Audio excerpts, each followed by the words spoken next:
I've said plenty of times, Caitlin Clark's star power is on display by how other leagues talk about her. When she did the mock play-by-play of the MLB game, all these baseball teams were recording her, the Philadelphia Phillies, amongst others. When she said she was going to be a pro golfer in the offseason, not only the LPGA, but the PGA both, put out social media posts about her, which shows the motion and the gravitas of her fame right now.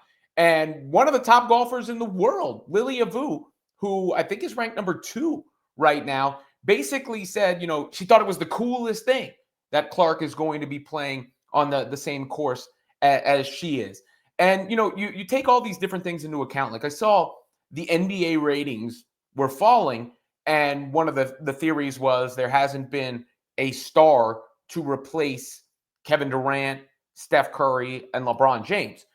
When you take LeBron, Curry, and KD, to me, that's probably the 3 greatest players who have ever played together for as long as their primes have overlapped. But that next face of the NBA has not emerged yet. The league pushes Anthony Edwards very hard, but I don't think that natural next face, at least of American basketball, has emerged yet, which is why I say the next face of basketball and American basketball is Caitlin Clark. And reactions like that by other top performers in other sports only confirm it. When you have one of the top golfers in the world going, oh, that's so cool that she's going to be there.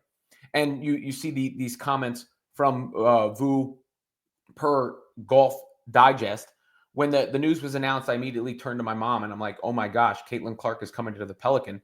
I thought it was the coolest thing. There you have it. And that golf thing is going to be bananas when Clark actually participates, because we've seen the lead up to it. We've seen the reactions that people have had. And this was the NBA thing I was referencing per Front Office Sports, because, so many of the top performers in the NBA now are from overseas, Jokic and Doncic and Giannis. And even they aren't really, Luka is probably the closest to it, these phenomenons that have taken hold of the cultural zeitgeist. John Moran, I think, had the chance to do that, but he's obviously been injured and he had the whole acting like an idiot on Instagram thing. So that hurt his marketability in that sense. And the NBA has been looking for it. That's why they pushed Ant so hard. But when you're talking about post James, Curry, and KD, it's Clark. And I think her face and name is on the same level as LeBron and Curry, which is crazy. Because if Curry were there, I say Curry, not LeBron, because Curry is the golfer, people would say it's pretty cool. And you're getting that same effect for Caitlin Clark.